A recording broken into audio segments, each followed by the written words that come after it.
우리에게 주신 하나님의 말씀 여호수아서 1장 7절에서 9절까지 말씀입니다. 여호수아서 1장 7절에서 9절까지 말씀입니다.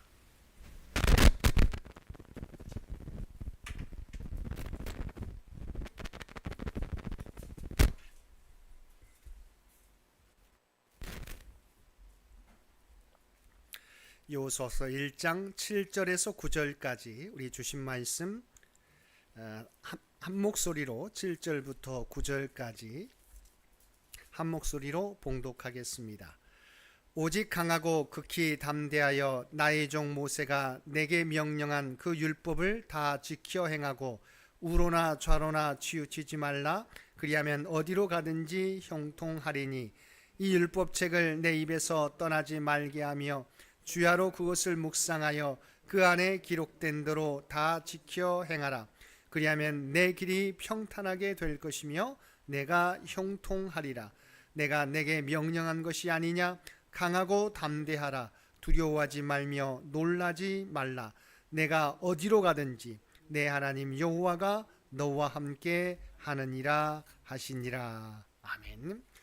오늘도 수능생과 취업준비생을 위한 특별 새벽 기도회 2일차 기도회에 모여 함께 기도하며 예배드리는 우리 모든 성도들 가운데 하나님의 놀라운 은혜가 언제나 함께하여 주시기를 주님의 이름으로 간절히 축원드립니다. 오늘은 여호수아에게 주신 말씀을 통해서 함께 은혜를 나누겠습니다. 오늘 본문 가운데 나오는 여호수아는 무거운 책임감과 더불어 두려움과 걱정으로 가득 차 있었을 것입니다. 왜냐하면 여호수아는 이제 출애굽과 광야 40년 동안을 인도했던 모세의 뒤를 이어서 가나안 정복 전쟁을 이끌어 가야 할 자리에 서 있기 때문입니다. 여호수아의 선택과 행동에 따라서 여호수아 개인은 물론 이스라엘 백성들의 운명이 달려 있습니다. 이런 상황이기에 여호수아는 두려움과 걱정으로 가득 차 있었을 것입니다. 상황은 많이 다르지만 수능생과 취업준비생 또한 두려움과 걱정 가운데 있을 것입니다. 이번에 치르는 수능시험과 임용고사 등을 통하여 자신의 진로의 향방이 결정되기 때문입니다. 그래서 오늘은 이러한 인생의 중요한 기로에 있을 때 우리에게 필요한 것이 무엇인지 말씀을 통해 함께 살펴보겠습니다. 인생의 중요한 기로에서 우리에게 필요한 것은 무엇입니까? 첫째, 우리에게 찾아오는 두려움을 이기는 것입니다. 6절 상반절입니다. 강하고 담대하라. 하나님께서는 여호수아에게 강하고 담대하라고 말씀하고 있습니다. 근데 6절에서만이 아니라 7절에서도 오직 강하고 극히 담대하여, 또한 9절에서도 강하고 담대하라, 두려워하지 말며 놀라지 말라라고 말씀하고 있습니다. 히브리어에서는 최상급이 없습니다. 그러나 최상급을 표현하는 방법이 있습니다. 그것은 반복해서 말하는 것입니다. 물론 오늘 말씀 가운데 바로 이어서 반복하는 것은 아니지만 9절 9절마다 계속해서 반복해 주고 있는 것입니다. 하나님께서는 최상급의 표현으로서, 즉 반복적으로 여호수아에게 마음을 강하게 할 것을 요구하고 있습니다. 이와 같은 마음의 자세에 대한 요구는 앞으로 여호수아와 이스라엘 백성들이 수행할 일과 관련이 있습니다. 즉 여호수아와 이스라엘 백성들은 가나안 정복 전쟁이라는 실로 엄청난 대업을 앞두고 있기에 무엇보다도 강한 마음의 자세가 필요했던 것입니다. 전쟁에서 군사들의 정신무장은 승패를 좌우하는 핵심 요소이기 때문입니다. 그런데 마음을 강하게 하고 극히 담대하게 해야 하는 것은 비단 가나안 정복 전쟁을 앞둔 여호수아와 이스라엘 백성들만이 아닙니다. 그것은 하나님 나라를 소망하는 우리 성도들도, 그리고 수능시험과 임용고사와 같은 인생의 중요한 기로에 서 있는 사람들에게도 동일하게 요구되고 있습니다. 신문 칼럼니스트인 앤 랜더스라는 사람은 한 달에 수천 통의 상담 편지를 받습니다. 그는 당신은 상담가 입장에서 수많은 사람들의 문제를 보는데 사람들의 문제 중 가장 큰 문제와 많은 문제는 무엇이었습니까? 라고 질문을 받았습니다. 이 질문에 대한 그의 대답은 두려움이었습니다. 이 두려움은 사람들의 꿈을 이루지 못하도록 막는 장애물입니다. 사람들은 날마다 두려움에 사로잡혀 살고 있습니다라는 대답이었습니다. 루즈벨트 대통령도 우리가 두려워해야 하는 유일한 것은 두려움 그 자체이다라고 말한 적이 있습니다. 그렇다면 사람들은 왜 두려움이란 감정을 가지게 되겠습니까? 가집니까?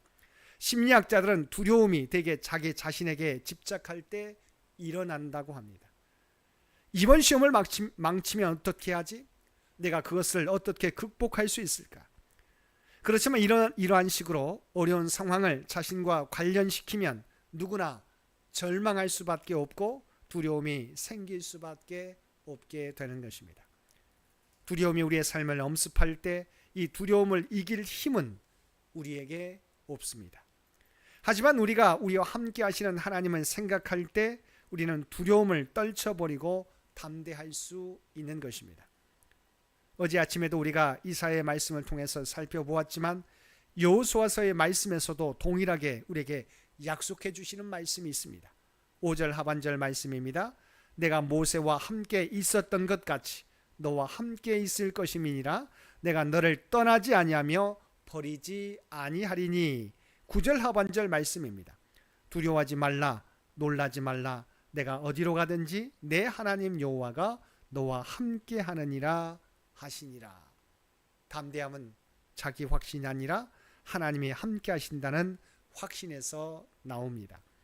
하나님이 우리와 함께 하시면, 나와 함께 하시면 어떤 문제도 두렵지 않게 되는 것입니다. 우리가 잘 알고 있는 것처럼 풍랑 가운데 주님을 바라봤던 베드로는 풍랑 위를 걸어갈 수 있었습니다. 그를 덮칠 듯한 풍랑이 몰려와도 주님을 바라보게 될 때 베드로는 물 위를 걸을 수 있었습니다. 그러나 그가 풍랑을 다시 바라보게 될 때 그는 물에 빠질 수밖에 없었던 것입니다. 사랑하는 성도 여러분, 그리고 수험생과 부모님 여러분, 하나님께서는 하나님의 백성에게 분명히 말씀하고 있습니다. 강하고 담대하라. 두려워하지 말며 놀라지 말라.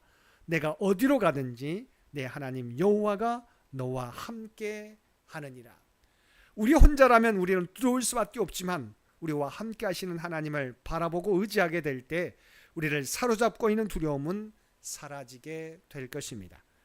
오늘도 하나님이 주신 약속을 붙잡고 두려움을 떨쳐버리고 주님이 주시는 평안과 담대한 가운데 문제 앞에 맞서 서게 되는 수험생과 모든 성도들 되시기 바랍니다. 둘째, 인생의 기로에서 하나님의 말씀을 붙잡으며 살아가라는 것입니다. 7절과 8절 상반절 말씀입니다. 오직 강하고 극히 담대하여 나의 종 모세가 내게 명령한 그 율법을 다 지켜 행하고 우로나 좌로나 치우치지 말라. 그리하면 어디로 가든지 형통하리니. 이 율법책을 내 입에서 떠나지 말게 하며 주야로 그것을 묵상하여 그 안에 기록된 대로 다 지켜 행하라.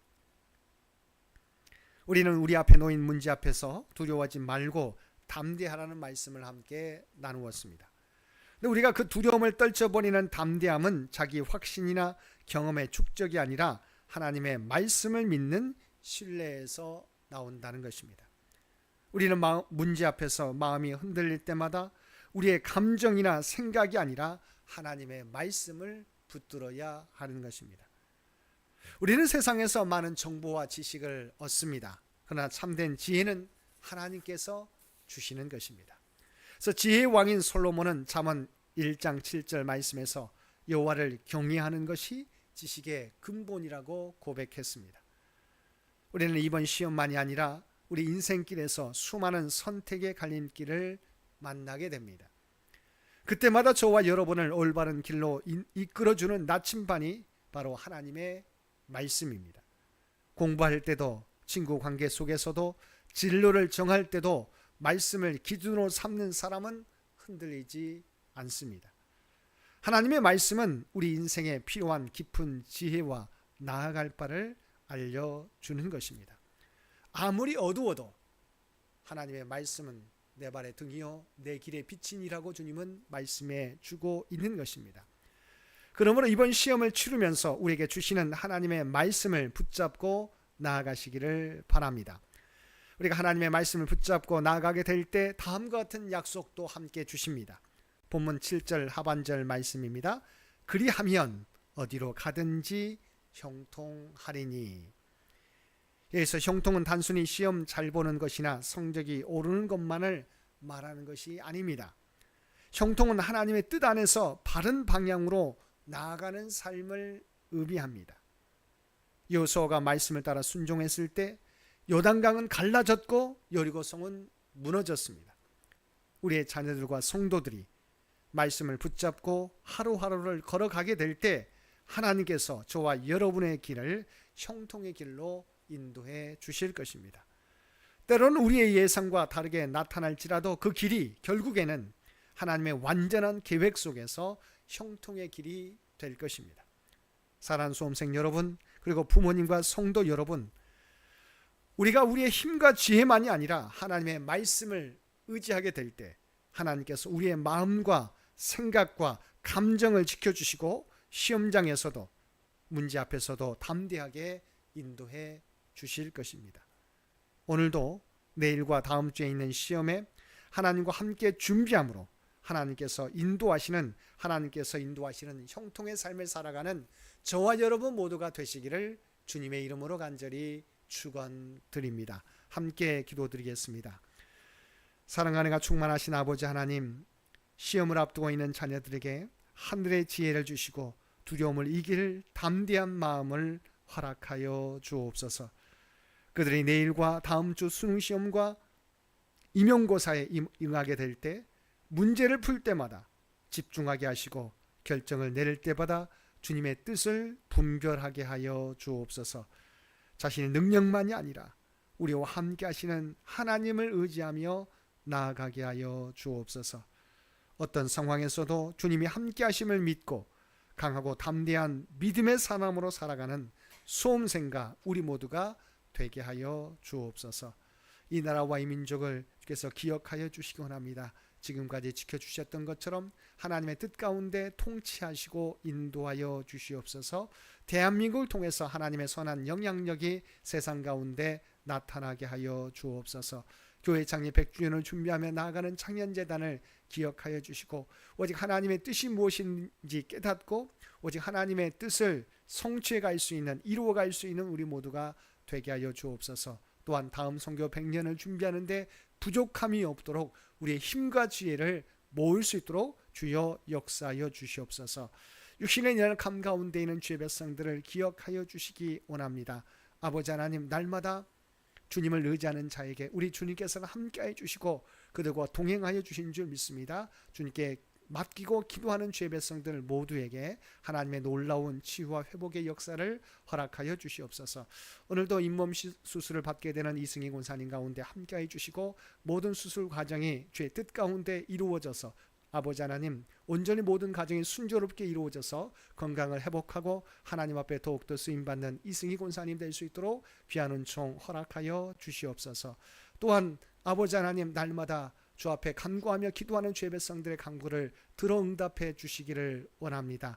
아버지 하나님, 우리는 이 땅에 홀로 있는 것이 아니라 하나님과 동행하는 삶을 살고 있는 줄 믿습니다. 주님을 의지하는 자들마다 그의 마음의 소원을 아시지요. 아버지 하나님, 주님을 바라보는 자에게 하나님의 놀라운 은총을 더하여 주시옵소서. 오늘도 우리에게 복된 하루를 허락해 주신 것 진심으로 감사드립니다. 날마다 주님과 동행하는 우리 모두가 되게 하여 주옵소서. 하나님의 구원받은 백성이라고 하는 정체성을 잃어버리지 않고 살아가는 우리 모두가 되게 하여 주옵소서. 이제는 우리 주 예수 그리스도의 은혜와 아버지 하나님의 극진하신 사랑하심과 성령님의 세상 끝날까지 우리와 함께 하시는 놀라운 교통의 역사가 오늘 주신 말씀을 따라 어떤 문제 앞에서도 하나님의 함께 하심을 믿고 하나님의 말씀을 붙잡고 강하고 두려워하지 않고 시험에 맞서겠느라고 결단하는 사랑하는 주의 백성들과 수험생과 부모와 모든 성도들 가운데 그들의 기도의 제목 가운데 이제로부터 영원토록 함께 해주시기를 우리 주 예수님의 이름으로 간절히 축원하옵나이다. 아멘.